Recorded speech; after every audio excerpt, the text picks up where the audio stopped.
बोचहा विधानसभा उपचुनाव के नतीजे आ गए हैं। आरजेडी को बड़ी जीत मिली है। हमारे साथ बिहार आरजेडी अध्यक्ष एवं पार्टी के वरिष्ठ नेता जगदानंद सिंह हैं। सर, बेरोजगारी, महंगाई, बदहाल शिक्षा व्यवस्था को मुद्दा बनाकर आप लोग चुनाव में उतरे थे और बड़ी जीत मिली। इस सारे मुद्दे से त्रस्त है जनता, और भ्रष्टाचार और बलात्कार के साथ साथ ये सभी मुद्दे, बेरोजगारी, महंगाई, अन्य सारी चीज़ें, आखिर जनता को हासिल क्या हो रहा है। इसीलिए ये चुनाव ही था सरकार बनाम जनता, और बोचहा की जनता बधाई की पात्र है।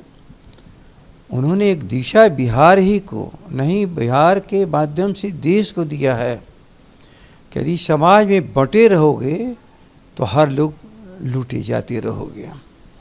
इसलिए बोचहा की जनता ने जो कुछ फैसला अपना सुनाया है वह केवल एक गणितीय विषय नहीं है, इसके पीछे के संदेश को समझने की आवश्यकता है कि बोचहा की जनता ने अपनी एकता प्रदर्शित की है।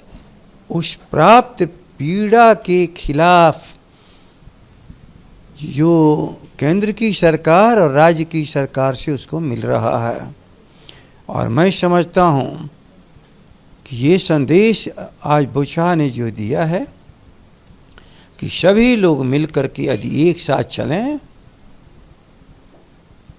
जो तेजस्वी जी कहते हैं A to Z की बात, और जो मुद्दे की बात यदि विषयों पर उठ हो तो जनता विजयी होगी और कोई भी सरकार अराजकता पैदा नहीं कर पाएगी।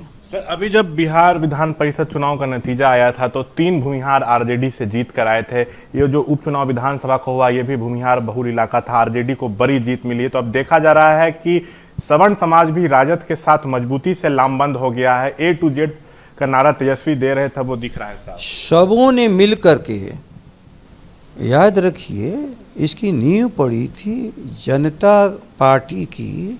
उसी जनता पार्टी का स्वरूप आज है राजद, और उसमें कौन नहीं था? जनता पार्टी के निर्माण की सरकार के वक्त सभी लोग थे। और राजद की सरकार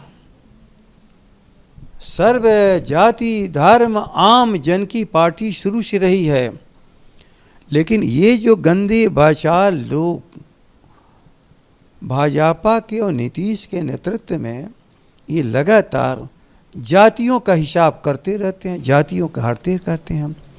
A to Z की बात है तो भूमिहार भी आते हैं, सभी सवर्ण भी आते हैं। सवर्ण को अलग किया गया था गलतफहमी दे करके, अब गलतफहमी धीरे धीरे मिट रही है, और समझ रहे हैं कि वो गलतफहमी उनको बहुत कष्ट दी। सर, इस चुनाव में बीजेपी भी लड़ रही थी, मुकेश सहनी भी लड़ रहे थे। तो मुकेश सहनी की पार्टी को करीब 30,000 वोट आए। तो बीजेपी कह रही है कि ये चुनाव हम लोग जीत जाते, सो आरजेडी ने पर्दे के पीछे से मुकेश सहनी से साठगांठ किया, वो 30,000 वोट लाए और हम लोगों का वोट काट लिया। यदि हमारा मुकेश से 60 है तो हम A to Z को साथ हैं, तो मुकेश भी उसी के अंदर है। अब रहा मुकेश जी की बात, तो मुकेश जी को छोटा इन लोगों ने बनाया, भ्रम पैदा किया था विधानसभा के चुनाव में।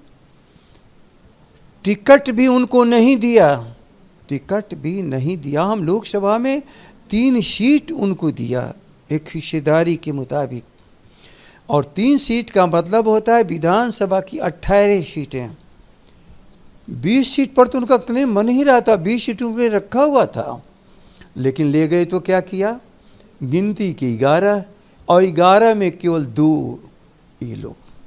सर सुन लीजिए, तो मुकेश जी का भी तो भ्रम टूट रहा है ना। जब आम लोगों के भ्रम में, आम लोगों में वो अलग नहीं है, और आम जनता का भ्रम टूटती है तो उसके नेतृत्वकर्ता का भी भ्रम टूटता है। इसलिए यदि उनका भ्रम टूटा है, हमारे केवल कहने से नहीं, इस आज की मौजूदा सरकार के अत्याचार जो जनता के ऊपर है, आखिर जनता के ही तो प्रतिनिधि वो भी हैं, एक दल को चलाते हैं, और जनता का जो संदेश और निर्देश होता है, नेतृत्व से समझ करके अपने आगे की रणनीति तय करता है। एक आखिरी सवाल, आप लोग की बड़ी जीत हुई है, आरजेडी पूरा उत्साहित है, तो इस नतीजे का क्या कुछ बिहार के सियासत पे बड़ा असर हो सकता है? क्या कुछ एनडीए सरकार पे भी इसका साइड इफेक्ट बिहार में दिख सकता है? क्या कुछ खबरें आ रही हैं कि जदयू के कुछ लोग आप लोग के संपर्क में बताए जा रहे हैं? क्या, किसके संपर्क में? आरजेडी के। आरजेडी के लिए उनका दरवाज़ा सदा के लिए बंद है। आरजेडी को ही नहीं, इस बिहार के सभी गरीब और गुरुओं को और पूरे बिहार को जितना उन्होंने नुकसान पहुंचाया इस समाजवादी आंदोलन को तोड़ करके, उनके समाजवादी आंदोलन को जो कमज़ोर किया, उसी का भाजपा नतीजा है। अटल बिहारी वाजपेयी सरकार में आए थे और जब सरकार में आए तो वहाँ से एक उनकी जड़ें जम गई, वरना उनके लिए जगह कहाँ थी। जरा ख्याल कर लीजिए, हम लोग व्यक्तियों के साथ नहीं हैं। ये समाजवादी आंदोलन डॉक्टर राम मनोहर लोहिया के विचार, स्वर्गीय कर्पूरी ठाकुर के मेहनत, त्याग, तपस्या और लालू जी जो आज तपस्या कर रहे हैं, ये हमारी परंपरा है। और तेजस्वी के बारे में यही तो समझ कर किए आज सभी लोग विश्वास कर रहे हैं कि नौजवान जो कह रहा है करेगा। यदि इस नौजवान को मौका मिलेगा तो बिहार आने वाले समय में अपनी जगह को पाएगा, जिसमें नीतीश की इस कुकर्म का कोई स्थान नहीं है। तो जगदानंद सिंह ने साफ तौर से यहाँ कहा है कि ये जो बड़ी जीत हुई है, इसके लिए हम बोछा की जनता को धन्यवाद देते हैं। अब आज साफ दिख गया है कि राजद A to Z की पार्टी है, ये कह रहे हैं जगदानंद सिंह। कैमरा पर्सन शैलेश के साथ शशांक कुमार, ABP न्यूज़, पटना।